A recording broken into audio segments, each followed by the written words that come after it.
अभी तक हम लोग समरूप और थेल्स प्रमेय को पढ़ चुके हैं। आज हम लोग पढ़ेंगे त्रिभुजों की समरूपता के लिए कसौटी। इस कसौटी को पढ़ने से पहले समरूपता का परिभाषा जानना बहुत जरूरी है। समरूप का परिभाषा क्या है कि संगत कोण समान किंतु संगत भुजा समानुपाती होना चाहिए। समरूप का दो शर्त होता है। पहला शर्त क्या है कि संगत कोण समान हो, और दूसरा शर्त क्या है संगत भुजा समानुपाती हो। यही परिभाषा है समरूप का। अगर कोई दो त्रिभुज है, त्रिभुज ए बी सी, और दूसरा त्रिभुज एक मान लेते हैं त्रिभुज डी ई एफ, तो इसमें पहला शर्त यह है कि कोण ए बराबर कोण डी, कोण बी बराबर कोण ई, और कोण सी बराबर कोण एफ होना चाहिए। संगत कोण समान होना चाहिए, मतलब ये कोण इसके बराबर होगा और ये कोण के बराबर होगा और ये कोण इसके बराबर होगा। दूसरा शर्त ये कहता है कि संगत भुजाएं समानुपाती होना चाहिए, मतलब ए बी बटे टी ई बराबर होगा ए सी बटे टी एफ के, अब बराबर हो जाएगा बी सी बटे ई एफ के। अगर ये दोनों सेटिस्फाई कर रहा है तो क्या होगा, दोनों त्रिभुज समरूप हो जाएगा। ये था समरूप की परिभाषा। अब हम लोग समरूपता के कसौटी को देखते हैं। तो तीन कसौटी है। एक है ए कसौटी, मतलब एंगल एंगल एंगल कसौटी है, या फिर इसी का दूसरा नाम है एंगल एंगल कसौटी। तो एक हो गया ए कसौटी, दूसरा है एस कसौटी, मतलब साइड साइड साइड भुजा भुजा भुजा कसौटी, और तीसरा है भुजा कोण भुजा कसौटी। तो यही तीनों कसौटी है त्रिभुज के समरूपता का। अब तीनों कसौटी को बारी बारी से देखते हैं। पहला कसौटी है ए कसौटी, मतलब कोण कोण कोण कसौटी, और इसी का दूसरा नाम क्या है एंगल एंगल कोण कोण कसौटी। तो ए कसौटी कहता है कि यदि दो त्रिभुजों में संगत कोण बराबर हो, तो पहले ना दो त्रिभुज खींच लेते हैं। एक त्रिभुज का नाम देते हैं ए बी सी, और दूसरे का दे देते हैं नाम डी ई एफ। तो ए कसौटी कहता है कि यदि दोनों त्रिभुज में संगत कोण बराबर हो, संगत कोण बराबर होना चाहिए। तो यदि कोण ए बराबर कोण डी होता है, और कोण बी बराबर कोण ई हो जाएगा, और कोण सी बराबर कोण एफ हो जाएगा, मतलब ये वाला कोण इसके बराबर हो जाएगा, और ये वाला कोण इसके बराबर हो जाएगा, और ये वाला कोण इसके बराबर हो जाएगा। तो उनकी संगत भुजाएं एक ही अनुपात में होती है। देखो यहाँ पे क्या बोल रहा है कि अगर दोनों त्रिभुज का कोण बराबर है तो संगत भुजा भी समानुपाती होगा। सीधा सीधा ये परिभाषा ही बोल रहा है। तो चूंकि संगत कोण बराबर है तो क्या हो जाएगा, ये अनुपात में हो जाएगा ए बी बटे टी ई अब बराबर ए सी अब बटे टी एफ अब बराबर बी सी बटे ई एफ। अब देखो, अब कंफ्यूजन ये रहेगा कि फिर समरूपता का परिभाषा यही था, ए यही कह रहा है। देखो समरूपता का परिभाषा क्या था, समरूपता का परिभाषा था अगर ये दोनों हो रहा है तभी समरूप होगा। समरूपता का परिभाषा क्या था कि अगर संगत कोण समान और संगत भुजा समानुपाती होगा तभी मेरा त्रिभुज समरूप कहलाएगा। लेकिन ए कसौटी कहता है कि अगर कोण समान है, संगत कोण समान है, तो संगत भुजाएं समानुपाती होगी। ये ए कसौटी कहता है। और चूंकि दोनों हो जाता है तो परिभाषा से क्या हो जाएगा, त्रिभुज ए बी सी समरूप हो जाएगा त्रिभुज डी ई एफ के। जो ये वाला जो सिंबल है ना, ये वाला सिंबल, इसका मतलब समरूप होता है, समरूप। ये वाला सिंबल क्या कहलाता है, ये वाला सिंबल कहलाएगा समरूप। और अगर ऐसा वाला सिंबल हो जाएगा तो ये क्या कहलाएगा, सर्वांगसम। तो इस सिंबल को भी याद रखना है कि ये क्या है समरूप और ये क्या है सर्वांगसम। ठीक है, तो समरूप प्रूफ हो गया। तो ए कसौटी समझ में आ गया होगा। ए कसौटी कहता है कि अगर संगत कोण बराबर है तो संगत भुजाएं समानुपाती होगी। सीधा यही कहता है ए कसौटी। और अगर ऐसा है तो त्रिभुज क्या हो जाएगा, समरूप हो जाएगा। तो अगर किसी दो त्रिभुज को समरूप प्रूफ करना है तो क्या करेंगे, सिर्फ तीनों कोण समान कर देंगे। अगर तीनों कोण समान हो गया तो ए कसौटी से क्या हो जाता है, मेरा त्रिभुज समरूप हो जाता है, वो प्रश्न से देखेंगे। अब आगे की कसौटी को देखते हैं। अगला कसौटी है एस एस एस कसौटी, मतलब भुजा भुजा भुजा कसौटी। तो भुजा भुजा भुजा कसौटी कहता है कि दो त्रिभुज में, सबसे पहले दो को त्रिभुज हम ड्रॉ कर लेते हैं। दो त्रिभुज में एक त्रिभुज की भुजाएं दूसरे त्रिभुज की भुजाओं के समानुपाती हो, ठीक है। तो यदि एक त्रिभुज की भुजा दूसरे त्रिभुज की भुजा के समानुपाती होना चाहिए, तो मतलब ए बी बटे डी ई बराबर ए सी बटे डी एफ बराबर बी सी बटे ई एफ है, तो क्या हो जाएगा, इसका कोण भी बराबर हो जाएगा, मतलब संगत कोण बराबर हो जाएंगे। मतलब कोण ए बराबर कोण डी हो जाएगा, कोण बी बराबर कोण ई हो जाएगा, और कोण सी बराबर कोण एफ हो जाएगा। तो भुजा भुजा भुजा कसौटी कहता है कि अगर दो त्रिभुज की संगत भुजाएं समानुपाती है तो कोण भी, संगत कोण भी बराबर हो जाएगा। और अगर ऐसा हो जाता है तो समरूपता की परिभाषा से क्या हो जाएगा, त्रिभुज ए बी सी समरूप हो जाएगा त्रिभुज डी ई एफ से। इसी को क्या कहते हैं, एस एस एस कसौटी। तो ए कसौटी पहले पढ़े हैं। ए कसौटी क्या कहता है, संगत कोण समान होना चाहिए। अगर संगत कोण समान है तो ए कसौटी से त्रिभुज समरूप हो जाएगा। और एस एस एस कसौटी कहता है अगर त्रिभुज की संगत भुजाएं समानुपाती है तो एस एस एस कसौटी से त्रिभुज समरूप हो जाएगा। अब अंतिम कसौटी देखते हैं।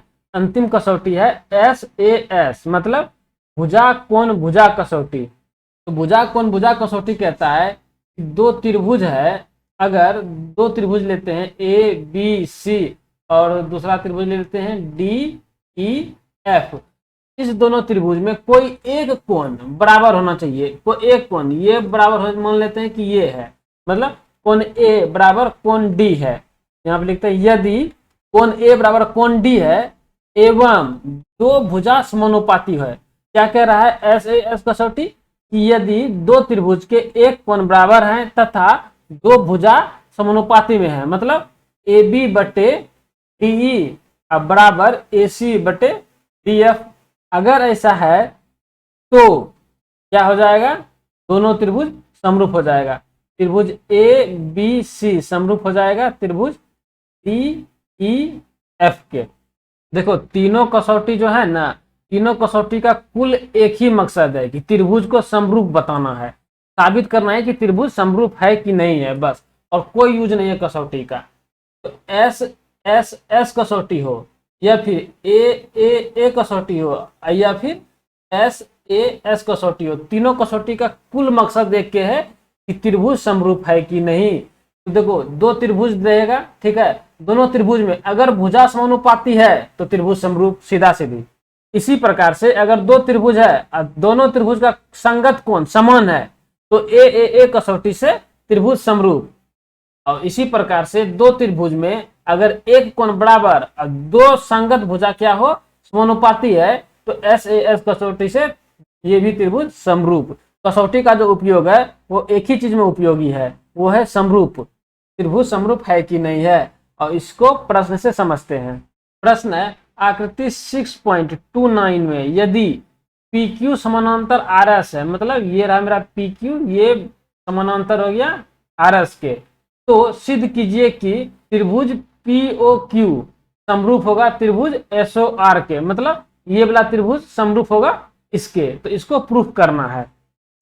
देखो पी क्यू समानांतर है आर एस के, ये क्या है, ये तो दिया गया है, क्वेश्चन में ही दे दिया गया है कि पी क्यू समानांतर है आर एस के। तो एक बात पता होगा कि अगर दो रेखा समानांतर रेखा हो और अगर तीसरी कोई रेखा काट रही हो समानांतर रेखा को, तो ये कोण और ये कोण क्या होगा, बराबर होगा। और ये दोनों कोण क्या कहलाता है, संगत कोण। और ये वाला कोण, ये वाला कोण क्या होगा, इसके बराबर हो जाता है। और ये क्या कहलाता है, एकांतर कोण कहलाता है। और ये वाला कोण, ये वाला जो कोण है, ये इसके बराबर हो जाएगा। तो ये कोण क्या कहलाएगा, ये शीर्षाभिमुख कोण कहलाता है। तो संगत कोण, एकांतर कोण, शीर्षाभिमुख कोण आता ही है, उम्मीद करते हैं कि आता है। तो यहाँ पर देखो ये रहा मेरा पी क्यू और ये रहा मेरा आर एस, और ये एक रेखा काट रही है पी क्यू आर एस को, जो कि समानांतर है। तो ये कोण और ये कोण क्या हो जाएगा, बराबर हो जाएगा। कोण Q और बराबर कोण R हो जाएगा। कैसे, तो एकांतर कोण से। और उसी प्रकार से ये वाला कोण बराबर हो जाएगा ये वाला कोण के, तो कोण P बराबर कोण S हो जाएगा। तो कोण P बराबर कोण S, ये भी है एकांतर कोण। और देखो ये वाला कोण, ये कोण POQ बराबर हो जाएगा किसके, कोण ROS के। तो ये कौन सा कोण हो गया, शीर्षाभिमुख कोण हो गया। तो हो जाएगा कोण POQ बराबर कोण POS, ये हो जाएगा शीर्षाभिमुख कोण। तो इस प्रकार से हम पा रहे हैं कि त्रिभुज POQ और त्रिभुज ROS में तीनों संगत कोण क्या है, बराबर है। तो ए कसौटी से त्रिभुज POQ समरूप हो जाएगा त्रिभुज SOR के। यही हमको सिद्ध करना था, तो हो गया सिद्ध। तो कसौटी का यही उपयोग है कि त्रिभुज समरूप है कि नहीं है। एक बात याद रखना कि ए कसौटी जो है ना, उसको क्या कहते हैं, ए कसौटी कहते हैं। इसलिए कहते हैं अगर किसी त्रिभुज में दो कोण पता हो तो तीसरा कोण आराम से निकाल सकते हैं। तो मान लो कि यहाँ पे दो त्रिभुज है, ठीक है, और ये वाला कोण इसके बराबर है और ये वाला कोण इसके बराबर है। तो तीसरा कोण जब निकालेंगे तो जितना आएगा उतने तो ये भी आएगा ना। इसी कारण से एंगल कसौटी को एंगल कसौटी भी कहा जाता है। एक एंगल नहीं भी पता रहेगा ना तो भी प्रूफ हो जाना है। तो कहने का मतलब ये हुआ कि अगर इस जगह हम दो कोण भी साबित कर देते कि बराबर है तो भी त्रिभुज समरूप हो जाता। लेकिन यहाँ पे 3 को दिख गया तो ठीक है, बढ़िया बात है, एक कसौटी लगा दिए। अगर 3 को नहीं दिखता, दुए को बराबर होता, तो हम ए कसौटी करके समरूप कर देते। प्रश्न है आकृति 6.30 में कोण P ज्ञात कीजिए। मतलब ये जो है ना, ये वाला कोण निकालना है। तो इसको हल करते हैं। देखो दोनों त्रिभुज में ना भुजा दे दिया गया है, भुजा दे दिया गया है, तो उसका प्रयोग करके दोनों को समरूप साबित कर देंगे एस कसौटी से, ठीक है। और एक बार समरूप साबित हो गया तो ये वाला जो कोण है जो भी आएगा वही ये हो जाएगा। अभी थोड़ा देर पहले बताए हैं ना कि अगर त्रिभुज का दो कोण पता हो तो तीसरा कोण निकाल सकते हैं, और ये कोण निकाल लेंगे, और ये जो निकालेंगे वही ये हो जाएगा। क्यों, क्योंकि दोनों समरूप प्रूफ हो जाएगा। और समरूप कैसे प्रूफ होगा, एस कसौटी से। एस कसौटी कैसे लगाएंगे, क्योंकि दोनों त्रिभुज का भुजा दे दिया गया है। तो देखो सबसे पहले ना संगत भुजा खोजना पड़ेगा। इसका संगत भुजा उल्टा पुल्टा है। तो त्रिभुज ABC में सबसे बड़ा भुजा कौन सा हुआ, ये रहा सबसे बड़ा भुजा 6। और त्रिभुज RPQ में सबसे बड़ा भुजा ये रहा मेरा 12। तो मतलब BC संगत हो जाएगा PQ के, मतलब BC संगत हो जाएगा PQ के, ठीक है। और सबसे छोटा भुजा कौन सा है मेरा, तो √3 का मान कितना होता है 1.732। तो इसको 3 से गुना करेंगे तो हो जाएगा, तो इसको तकरीबन 2 मानो, तो ये हो जाएगा क्या 3 दूनी 6, और ये है 3 8 नहीं, ये सबसे छोटा नहीं, ये है सबसे छोटा, ये है सबसे छोटा। और इसमें सबसे छोटा कौन सा है, इसमें सबसे छोटा ये है। तो AB के संगत हो जाएगा RQ, और बीच वाला जो बचा वो संगत हो जाएगा AC बटे RP के। देखो संगत भुजा एकदम खोजना जरूरी है, नहीं तो फिर सब गड़बड़ हो जाएगा। वैसे भी फिगर को देखने से ही पता चलता है कि नीचे जो बेस है वो तो चलो ठीक है, लेकिन ये वाला देखो, ये जो है ना इसी के बराबर है, इसी के समानुपाती होगा। और ये जो वाला है 3.8 वो इसके समानुपाती होगा। तो संगत भुजा खोजने का सबसे अच्छा तरीका ये है कि सबसे बड़ा भुजा खोज लो दोनों त्रिभुज का, और सबसे छोटा भुजा दोनों त्रिभुज का खोज लो, तो इससे संगत पता चल जाता है। तो BC का मान कितना है, BC का मान है 6, और PQ का मान कितना है, PQ का मान है 12 हो गया। AB का मान है 3.8, और RQ का मान हो गया 7.6, और AC हो गया 3√3, और RP हो गया 6√3। तो ये क्या होगा, कट के 6/12 तो हो जाएगा 1/2 बराबर, ये हो जाएगा, ये भी 2 से कटेगा तो ये भी 1/2, और √3 यहाँ पे √3 होगा, तो √3 खत्म, और 3 दूनी तो ये क्या हो गया 1/2 हो गया। तो चूंकि संगत भुजा का अनुपात बराबर है तो इसको क्या लिखेंगे, एस एस एस कसौटी से क्या हो जाएगा, दोनों त्रिभुज समरूप हो जाएगा। त्रिभुज ए बी सी समरूप हो जाएगा त्रिभुज आर क्यू ई के। अब चूंकि दोनों त्रिभुज समरूप होगा इसीलिए क्या हो जाएगा, कोण ए बराबर कोण आर हो जाएगा जो कि 80 डिग्री है, और कोण बी बराबर कोण पी हो जाएगा। नहीं नहीं, कोण पी नहीं होगा, कोण क्यू होगा, क्योंकि ये जो है ना ये इसके बराबर हो जाएगा। ऐसा इसलिए होगा कि ऐसे समझो कि ये भुजा है, ठीक है, ये वाला जो भुजा है ए वो क्या है, उसके सामने में ये वाला कोण है, इसका जो संगत भुजा है मेरा आर पी, उसके सामने वाला कोण ये है, इसीलिए ये दोनों बराबर होगा। तो ये हो जाएगा 60 डिग्री। और कोण सी बराबर हो जाएगा कोण पी के। कोण सी कोण पी क्यों बराबर होगा, क्योंकि जो सबसे छोटी भुजा था वो ये था 7.6 और उसका संगत भुजा कौन है यहाँ पे 3/8, उसके सामने में ये सी हो गया और इसके सामने में पी हो गया, तो इसीलिए कोण सी बराबर कोण पी होगा। कहने का मतलब ये है कि संगत भुजा पे डिपेंड करता है कि किसका संगत कौन सा कोण होगा। तो सबसे बड़ी भुजा के सामने वाला जो कोण होगा वही दूसरी त्रिभुज का जो सबसे बड़ा भुजा होगा उसके सामने वाला कोण होगा। जैसे में यहाँ पे देख रहे हैं कि त्रिभुज एबीसी में सबसे बड़ा भुजा कौन है, 6 है, तो इसके सामने में कितना आया, तो कोण ए आया। उसी प्रकार से त्रिभुज जो दूसरा त्रिभुज है आरपीक्यू, उसमें सबसे बड़ा भुजा कौन है, ये है 12, तो इसके सामने में क्या है आर, इसलिए इसके बराबर किए हैं। तो संगत भुजा और संगत कोण समझ में आ गया होगा, ये कॉन्सेप्ट क्लियर रखना बहुत जरूरी है। तो कोण सी बराबर कोण पी क्या हो जाएगा, ये हो जाएगा 180 डिग्री घटा 80 डिग्री घटा 60 डिग्री, ये हो जाएगा 180 माइनस 814 140 डिग्री, और ये हो जाएगा बराबर 40 डिग्री। ये हो जाएगा मेरा आंसर। इस प्रकार से कोण पी क्या ज्ञात हो गया, 40 डिग्री। अब अगला प्रश्न देखते हैं। प्रश्न है आकृति 6.31 में ओ ए इंटू ओ बी बराबर ओ सी इंटू ओ डी है, ठीक है। तो ओ ए, ठीक है, ये वाला गुना ओ बी ये वाला, ठीक है, बराबर ओ सी ये वाला और ओ डी ये वाला बराबर है, ठीक है। तो दर्शाएं कि कोण ए बराबर कोण सी और कोण बी बराबर कोण डी। तो इसको दिखाना होगा, तो बनाते हैं इस प्रश्न को। सबसे पहले ओ ए गुना ओ बी बराबर ओ सी गुना ओ डी ये दे दिया गया है। तो क्या करते हैं, ओ ए बटे, देखो ओ ए यहाँ पे है इस त्रिभुज में, देखो यहाँ पे दो त्रिभुज है। सबसे पहले तो यही समझो कि यहाँ पे दो अलग अलग त्रिभुज है, त्रिभुज ए डी ओ, और एक दूसरा त्रिभुज है त्रिभुज ओ सी बी, यहाँ पे ओ यहाँ पे सी यहाँ पे बी, ठीक है। तो देखो ओ ए ये वाला भुजा गुना ओ बी ये वाला गुना क्या है बराबर ओ सी ये गुना ओ डी, ठीक है।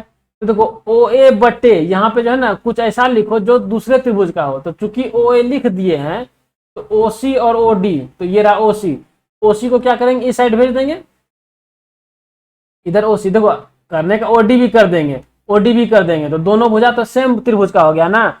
हमको नीचे में दूसरा त्रिभुज चाहिए, तो दूसरा त्रिभुज का भुजा चाहने के लिए क्या होगा, यहाँ पे ओ सी लिखना पड़ेगा। ओ ए बटे ओ सी बराबर ओ डी बटे ओ बी। अब देखो ओ ए बटे ओ सी, ठीक है, ये हो गया इसके संगत, और ओ डी ये वाला भुजा हो गया इसके संगत। कहने का मतलब ये हुआ कि ये भुजा इसके संगत हो गया और ये वाला भुजा इसके संगत हो गया। तो दो संगत भुजा का अनुपात बराबर है, ये क्वेश्चन में दे दिया गया है। देखो तो यहाँ पे एस और एस पता चल गया कि ठीक है एस एस होगा, लेकिन बीच में ए भी तो होगा। तो कहने का मतलब है कि एक एंगल चाहिए होगा, तो ये वाला एंगल देखो, ये कोण ए ओ डी बराबर हो जाएगा कोण सी ओ बी के। ये जो है ना ये शीर्षाभिमुख कोण है। देखो सीधा सीधी अगर क्रॉस कटता है तो ये इसके बराबर और ये इसके बराबर, तो ये दोनों क्या कौन, ये सब कौन सा कोण कहलाएगा, शीर्षाभिमुख कोण। तो यहाँ पे एस एस और यहाँ पे एक एंगल, तो एस ए एस कसौटी से दोनों त्रिभुज क्या हो गया, समरूप हो गया। मतलब त्रिभुज ए ओ डी समरूप हो जाएगा त्रिभुज सी ओ बी के। अब चूंकि समरूप हो गया तो कोण क्या हो जाएगा, बराबर हो जाएगा। लेकिन संगत, याद रखना ये जो है ना इसके संगत है। इसके सामने में कौन सा कोण आया, ये। इसके सामने में कौन सा कोण आया, ये। तो कोण डी बराबर कोण बी और कोण ए बराबर कोण सी। यही तो हमको प्रूफ करना था, तो हो गया प्रूफ।